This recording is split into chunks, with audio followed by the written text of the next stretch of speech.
മനസ്സിലാവും. 2 ലക്ഷം ആളുകൾ അല്ലെ 2,04,000 ആളുകളാണ് കഴിഞ്ഞ 10 വർഷം കൊണ്ട് കൊല്ലപ്പെട്ടത്. സോ ഇസ്ലാമിസ്റ്റ് ടെറർ അറ്റാക്കുകളെ കുറിച്ച് റെഫർ ചെയ്യുകയാണെന്നുണ്ടെങ്കിൽ നമുക്ക് ഇതൊരു സാധാരണ സംഭവമാണ്. ആരും ഇതിനെക്കുറിച്ച് അങ്ങനെ എഴുതുകയോ പറയുകയോ ഒന്നും ചെയ്യാറില്ല. ഞാനും ചെയ്യാറില്ല. ദിവസം ഇതിനെക്കുറിച്ച് ഇങ്ങനെ പോസ്റ്റ് ഇടാനോ പ്രസംഗം നടത്താനോ ഒക്കെ പോയി കഴിഞ്ഞാൽ പിന്നെ വേറെ പണിക്കൊന്നും പോകാൻ പറ്റില്ല. ഒരു വർഷം 5,600 എന്നൊക്കെ പറഞ്ഞാൽ എന്നാ കണക്കത്? ഭയങ്കര കണക്കാണ്. ലോകമെമ്പാടും നടക്കണം. ആഫ്രിക്കയിൽ, ഏഷ്യയിൽ, യൂറോപ്പിൽ, ഇസ്ലാമിക രാജ്യങ്ങളിൽ ഇതെല്ലാം നുള്ളിപ്പറക്കിയെടുത്ത കണക്കാണ്.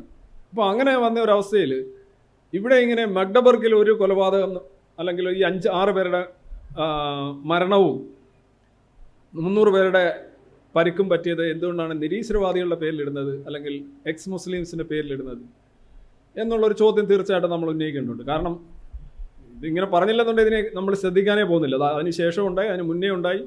ഇത് ജർമ്മനിയിൽ തന്നെ ഈ ക്രിസ്മസ് സമയങ്ങളിൽ ക്രിസ്മസ് മാർക്കറ്റിലേക്ക് വണ്ടി ഇടിച്ച് കയറ്റുക എന്ന് പറയുന്നത് ജർമ്മനിയിൽ തന്നെ സ്ഥിരം നടക്കുന്ന ഒരു പരിപാടിയാണ്. ഒരു ഡെയിലി ഈവൻറ്റ് പോലെ എല്ലാ വർഷവും അല്ല കൊടിയേറ്റം എന്നൊക്കെ പറയുന്നതുകൊണ്ട് നടക്കുന്ന ഒരു കാര്യമാണ്. അതിന് എല്ലാം പിടിക്കപ്പെടുന്നവരെല്ലാം തന്നെ ഇസ്ലാമിസ്റ്റ് ബന്ധമുള്ളവരാണ്. ചിലപ്പം ഐസിസോ അങ്ങനെയൊക്കെയുള്ള സംഗതികളാണ്. അപ്പോൾ ഇതെന്തുകൊണ്ട് നമ്മളുടെ മേൽ വന്നു എന്നുള്ളതാണ്. അപ്പം ഞാനതിനെതിരെ പ്രതികരിച്ചു. ഇപ്പം ഈ സൗദി ഡോക്ടർ ഒരു എക്സ് മുസ്ലിമാണ്. അയാളുടെ ഹാൻഡിൽസ് എല്ലാം അയാൾ ശരിക്ക് എവിഡൻസ് പ്ലാൻ ചെയ്തിരിക്കുന്നത് അങ്ങനെ തന്നെയാണ്. എക്സ് മുസ്ലിമാണ് താൻ. പക്ഷേ അയാൾ ശ്രമിച്ചുകൊണ്ടിരുന്നത് സൗദിയിൽ നിന്ന് എക്സ് മുസ്ലിംസിനെ ജർമ്മനിയിലേക്ക് കൊണ്ടുവരാനാണ്. എന്നിട്ട് അയാളുടെ മറ്റൊരു പ്രതിഷേധം, ജർമ്മനി മറ്റ് ഇമിഗ്രൻസിനെ എടുക്കുന്നു, എക്സ് മുസ്ലിം ഇമിഗ്രൻസിനെ സൗദിയിൽ നിന്ന് എടുക്കുന്നില്ല ഗൾഫ് റീജിയനിൽ നിന്ന്. അതിൻ്റെ ദേഷ്യത്തിന് അയാൾ ജർമ്മൻ സ്റ്റേറ്റിനെതിരെ ആണ് ഈ അറ്റാക്ക് സംഘടിപ്പിച്ചതെന്നാണ് പറഞ്ഞത്. പക്ഷേ അയാൾ അറ്റാക്ക് നടത്തിയത് ജർമ്മൻ സ്റ്റേറ്റിനെതിരെ ഒന്നുമല്ല.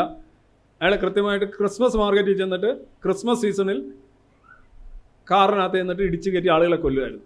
അത് വേറെ സ്ഥിരം നടക്കുന്ന ഒരു പരിപാടിയാണ്. അപ്പം ഞാൻ പറഞ്ഞ ഇതാണ്, എക്സ് മുസ്ലിം ആയാലും വൈ മുസ്ലിം ആണെങ്കിലും ഈ ആക്ട് ഒരു ഇസ്ലാമിസ്റ്റ് ആക്റ്റാണ്. ഈ ക്രിസ്മസ് മാർക്കറ്റിൽ ക്രിസ്മസ് സീസണിൽ പോയി വണ്ടി ഇടിച്ചു കയറ്റുക എന്ന് പറയുമ്പോൾ അത് എന്തിനാണ് എന്നുള്ളൊരു ചോദ്യമുണ്ട്.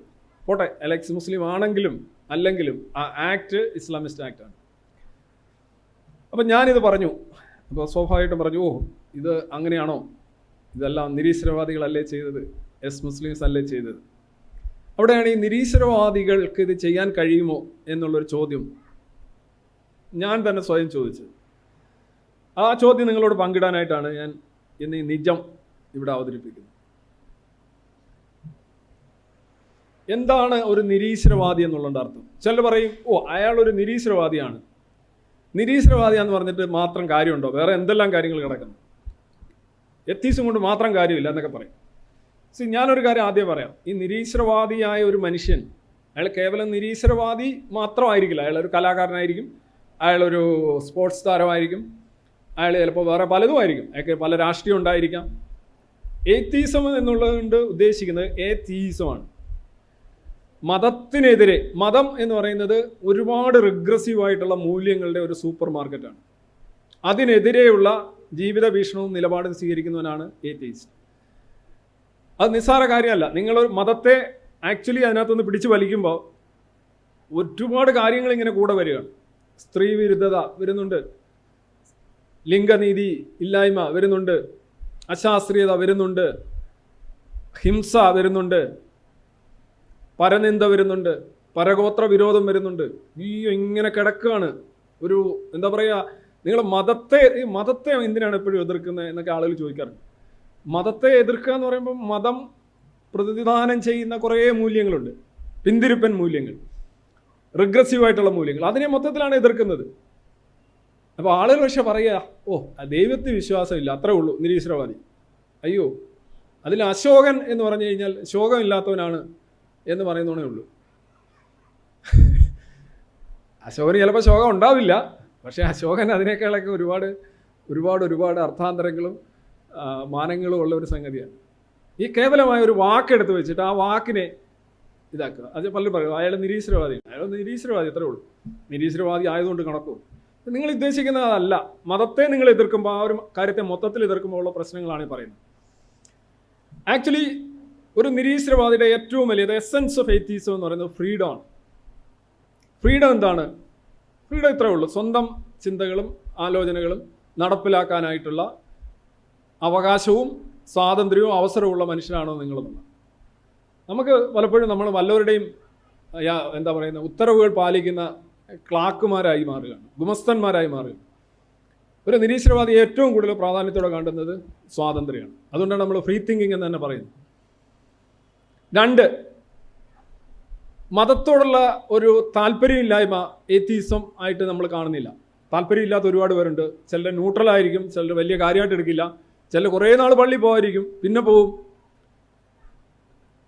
ചില ആൾക്കാർ കുറേ നാൾ പാർട്ടിയിലുണ്ടായിരിക്കും, അന്നേരം കൈകെട്ടി നിൽക്കും, പിന്നെ അത് കഴിഞ്ഞ് താഴെ കിടക്കും. ഇങ്ങനെയൊക്കെ പല പല ഐറ്റംസ് ഉണ്ട്. ഈ ഐറ്റം ഡാൻസ് ഒന്നും യഥാർത്ഥത്തിൽ ഏത്തീസം എന്നുള്ള രീതിയിൽ വരുന്നില്ല. ബിക്കോസ് അവിടെ നിങ്ങൾക്ക് ഫ്രീഡം ഇല്ല. നിങ്ങൾ ശബരിമലയിൽ പോയിട്ട് കൈകെട്ടി നിൽക്കുകയാണ്, എന്നിട്ട് പറയുകയാണ് ഇതെൻ്റെ പാർട്ടി അംഗീകരിക്കുന്നില്ല. അപ്പോൾ നിങ്ങൾ എത്തീസ്റ്റ് അല്ല യഥാർത്ഥത്തിൽ. എത്തീസ്റ്റ് ആണെങ്കിൽ ഈ ഫ്രീഡം എന്ന് പറയുന്ന സംഗതി ഉണ്ട്. നിങ്ങൾ അത് പ്രകടിപ്പിക്കാൻ നിങ്ങൾക്ക് കഴിയണം, അല്ലെങ്കിൽ നിങ്ങളവിടെ പോകരുത്. പോകാതിരുന്നാൽ ആ ഒരു പ്രശ്നം വരുന്നില്ല കേട്ടോ, ആ ഇക്വേഷൻ ഔട്ടാവും. പിന്നെ not trapped by dogma or ideology. അത് വളരെ ഇമ്പോർട്ടൻ്റ് ആണ്. ഒരു ഫ്രീ തിങ്കറെ സംബന്ധിച്ചോളം, ഒരു എത്തീസ്റ്റിനെ സംബന്ധിച്ചോളം ഏതെങ്കിലും ഡോഗ്മ അല്ലെങ്കിൽ ഐഡിയോളജി. ഡോഗ്മ എന്ന് പറഞ്ഞാൽ വളരെ സിമ്പിളായിട്ട് ഞാൻ സ്ഥിരം പറയുന്നതാണ്. ഇപ്പോൾ ആദിപാവം, ഞാനൊരു പാപിയാണ് എന്ന് വിശ്വസിക്കുന്ന ഒരു മനുഷ്യൻ ഒരിക്കലും എത്തീസ്റ്റ് ആവില്ല. ദൈവത്തിനൊരു പദ്ധതിയുണ്ട് എന്ന് വിശ്വസിക്കുന്ന ഒരാൾ ഒരിക്കലും എത്തീസ്റ്റ് ആവില്ല. ഇതെല്ലാം ഒരു പർപ്പസാണ്. ഇതെല്ലാം ഡോഗ്മകളാണ്. ഇതൊക്കെ റിലീജിയസ് ഡോഗ്മാസാണ്. ഒരു എത്തീസ്റ്റിന് ഒരിക്കലും ഇത്തരം ഡോഗ്മകളിൽ ട്രാപ്പ് ചെയ്യാൻ പാടില്ല. അതുപോലെ തന്നെ ഐഡിയോളജിക്കലി ഉണ്ട്. ചില ആൾക്കാർ പറയും അഫ്ഗാനിസ്ഥാനിൽ സ്ത്രീകളെ ചാക്കുകെട്ടാക്കുന്നു, നിങ്ങളെന്താ പ്രതികരിക്കാത്തത്? ഇറാനിൽ സ്ത്രീകളെ ജയിലിൽ പിടിച്ചിടുന്നു, അവർക്ക് വസ്ത്രസ്വാതന്ത്ര്യം ഇല്ല, ധാരണ സ്വാതന്ത്ര്യം ഇല്ല, നിങ്ങളെന്താ പ്രതികരിക്കാത്തത്? സിറിയയിൽ നോക്കൂ എന്ന് പറഞ്ഞു, ഏകീകൃത സിവിൽ കോഡ്, സ്ത്രീകൾക്ക് തുല്യമായ ലിംഗനീതി കൊടുക്കുന്നതാണ്, നിങ്ങൾ എന്താണ് അനുകൂലമായിട്ട് പ്രതികരിക്കാത്തത്? നിങ്ങൾ പറഞ്ഞത് ശരിയാണ്, ഇറാനിലെ സ്ത്രീകളുടെ കാര്യം വളരെ മോശമാണ്, അഫ്ഗാനിസ്ഥാനിൽ മോശമാണ്, ഏകീകൃത സിവിൽ കോഡ് നല്ലതാണ്. പക്ഷേ ഇതിനോടൊക്കെ നമ്മൾ അങ്ങനെ പ്രതികരിച്ചു കഴിഞ്ഞാൽ അത് സംഘപരിവാറിന് അനുകൂലമായി തീരും. അപ്പോൾ നമ്മൾ ചോദിക്കും, ഇപ്പം എന്താ നിങ്ങൾ ഉദ്ദേശിക്കുന്നത്? ഇതൊക്കെ വേണ്ടതാണോ? ഇതൊക്കെ വേണ്ടതാണ്. പക്ഷേ എന്തുകൊണ്ട് നിങ്ങൾ പ്രതികരിക്കാത്തത്? ഞങ്ങൾ പ്രതികരിച്ചു കഴിഞ്ഞാൽ അത് സംഘപരിവാർ മുതലെടുക്കും. ഇപ്പോൾ ഇവിടെ ഒരു സമരം നടന്നല്ലോ, മുനമ്പത്തൊരു സമരം നടക്കുമ്പോഴും പറയാണ്, മുനമ്പത്തെ പ്രശ്നമൊക്കെ ഇതാണ്, പക്ഷേ ഇത് സംഘപരിവാർ മുതലെടുക്കുമോ എന്നുള്ളതാണ് ഞങ്ങളുടെ പേടി. എന്നാൽ അവിടെ ആളുകൾക്ക് വീട് നഷ്ടപ്പെടും, കുടി നഷ്ടപ്പെടും എന്നുള്ളതല്ല, സംഘപരിവാർ ഇത് മുതലെടുക്കും. ഇതെന്താ അറിയോ? You are trapped by an ideology. The commitment is very clear. നിങ്ങളൊരു സ്ലേവിനെ പോലെ ജീവിക്കുകയാണ്. നിങ്ങൾക്ക് പറയാൻ ആഗ്രഹമുള്ള, നിങ്ങൾക്ക് തെറ്റാണെന്ന് തോന്നുന്ന ഒരു കാര്യത്തിനെതിരെ പോലും പ്രതികരിക്കാൻ നിങ്ങൾക്ക് കഴിയുന്നില്ല.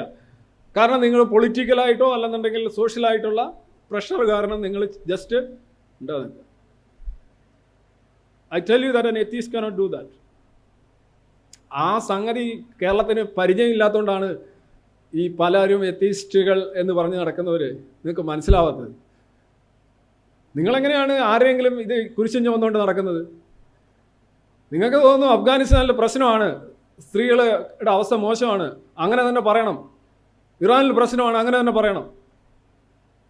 അല്ലാതെ അവിടുന്ന് കത്ത് വരും, ലോക്കൽ കമ്മിറ്റിയിൽ നിന്ന് ചോദിക്കും, അല്ലെങ്കിൽ ഫേസ്ബുക്കിൽ ലിഞ്ചിങ് നടക്കും എന്നൊക്കെ പറഞ്ഞ് ഇതിനെതിരെ മൗനം പാലിച്ചു കഴിഞ്ഞാൽ നിങ്ങളെ എത്തിച്ചാവില്ല. സോ ചില്ലറ പണിയുണ്ട്. അതാണ് എനിക്ക് പറയാനുള്ളത് ആദ്യമായി. പിന്നെ ഡിസ്ക്രിമിനേഷൻസ്. ഒരു എത്തീസ്റ്റ് എന്ന് പറഞ്ഞു കഴിഞ്ഞാൽ he always think that we are all come from Africa, we are Africans from the same root, from bacterias. ഒരു വിശ്വവീക്ഷണമാണുള്ളത്. ആ വിശ്വവീക്ഷണമുള്ള ഒരാൾക്ക് ഒരിക്കലും ഒന്നിൽ നിന്ന് മറ്റൊന്നിൽ നിന്ന് ഒരു ഭേദകൽപ്പന ഉണ്ടാവില്ല. വിവേചനങ്ങളെ എതിർക്കും. We will be against all kinds of discrimination. There is only one discrimination we accept. That's a discrimination on the basis of merit. അത് ചിലപ്പോൾ വേണ്ടി വരും. ഒരാൾക്ക് ഗോൾഡും ഒരാൾക്ക് സിൽവറും ഒരാൾക്ക് ബ്രോൺസും ഒക്കെ കൊടുക്കേണ്ടി വരും. അതൊരു ഡിസ്ക്രിമിനേഷൻ ആണോ? പൊക്കം ഉണ്ടാവും പോഡിയത്തിന് വ്യത്യസ്തമായ, അത് ചില ചെയ്യേണ്ടി വരും. ഒരു പരീക്ഷ എഴുതുമ്പോൾ ചിലപ്പോൾ കൂടുതൽ മാർക്ക് വാങ്ങിക്കുന്ന ആൾക്ക് 1-ാം റാങ്ക് കൊടുക്കേണ്ടി വരും. I accept that discrimination. I am against all other discrimination. As an atheist, against all discrimination except this one. Discrimination on the basis of merit. Then, മതകൽപ്പന എന്ന് പറയുന്നത് ട്രൈബലിസമാണ്. വി ദേ, നമ്മൾ അവർ. ഇപ്പോൾ എന്തുകൊണ്ടാണ് പാലസ്തീനിലെ ആളുകൾ കൊല്ലപ്പെടുമ്പോൾ മാത്രം ചില നമുക്കിവിടെ ഇങ്ങനെ ഇടിക്കുന്നത്.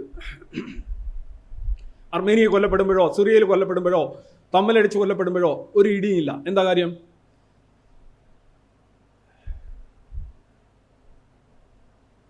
ഒരേ കഥയുടെ പോർട്ടർമാരാണല്ലേ, പോർട്ടർമാരെ ഹെഡ് ലോഡ് വർക്കേഴ്സ് എന്നൊക്കെ പറയില്ല. ഇത് ഒരേ കാര്യം ചുമന്നുകൊണ്ട് നടക്കുന്നവരെല്ലാം ഒരുമിക്കുന്നു എന്നുള്ളത് അത് വളരെ വളരെ എന്താ പറയുക, കഴമ്പില്ലാത്ത ഒരു വാദമാണ്. ഞാനും കബീഷിനെ ഇഷ്ടപ്പെടുന്നു, നിങ്ങളും കബീഷിനെ ഇഷ്ടപ്പെടുന്നു, അതുകൊണ്ട് ലോകം ഉൾപ്പെടെയുള്ള എല്ലാ കബീഷിൻ്റെയും ആരാധകർ പരസ്പരം വേദനിക്കുകയും സഹായിക്കുകയും സഹകരിക്കുകയും ചെയ്യണം, വേറെ ബാക്കിയുള്ളവരൊന്നും പ്രശ്നമല്ല എന്ന് നിങ്ങൾ ചിന്തിക്കുകയാണെങ്കിൽ, അത് ലുഡിക്രസ് ആയിട്ട് നിങ്ങൾക്ക് തോന്നുന്നുണ്ടെങ്കിൽ ഇത് തന്നെയാണ് മറ്റേത്. ഒരു ഏത്തീസ്റ്റ് എന്ന് പറയുന്നത് കോസ്മോപൊളിറ്റൻ ആണ്. അവൻ ഒറ്റ സ്പീഷീസാണ്, സ്പീഷീസ് കോൺഷ്യസ്നെസ് ആണ്, മനുഷ്യൻ എന്നുള്ളതേ ഉള്ളൂ. അർമേനിയയിൽ വീണാലും പാലസ്തീനിൽ വീണാലും അവന് പ്രശ്നമാണ്, കുട്ടികൾ എവിടെ വീണാലും പ്രശ്നമാണ്. അതാണ് ട്രൈബലിസം വേഴ്സസ് കോസ്മോപൊളിറ്റനിസം. ഏത്തീസം ഒഴിച്ച് മിക്കവാറും എല്ലാത്തിലും ട്രൈബലിസമാണ്. ഒരു കമ്മ്യൂണിസ്റ്റ് ആയാലും ഒരു ജാതി ചിന്തകനായാലും എല്ലാം ട്രൈബലാണ്, ഗോത്രീയ ചിന്തയാണ്. മറ്റൊന്നുള്ളത് നാച്ചുറലിസ്റ്റിക് വേൾഡ് വ്യൂ, വളരെ ഇമ്പോർട്ടൻ്റ് ആണ്. ISROയുടെ ചെയർമാൻമാരോട് ഞാൻ ഒരാളെ പറയുന്നില്ല, I don't want to be individualistic in that case, ചോദിക്കുകയാണ് ദൈവത്തിന് എന്തിനാണ് റോക്കറ്റിൻ്റെ കത്തിക്കുമ്പോൾ ദൈവത്തിന് എന്താണ് കാര്യം എന്ന് ചോദിക്കുമ്പോൾ പുള്ളി കുറേ അതും ഇതുമൊക്കെ പറയും. ഇതിൻ്റെ പ്രധാന കാരണം എന്നറിയാം,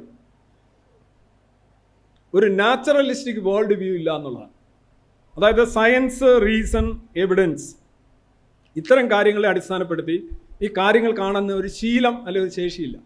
ഒരു എത്തീസ്റ്റിന് മസ്റ്റായിട്ട് ഉണ്ടായിരിക്കും. അങ്ങനെ ഉണ്ടെങ്കിലേ എത്തീസ്റ്റ് ആവും.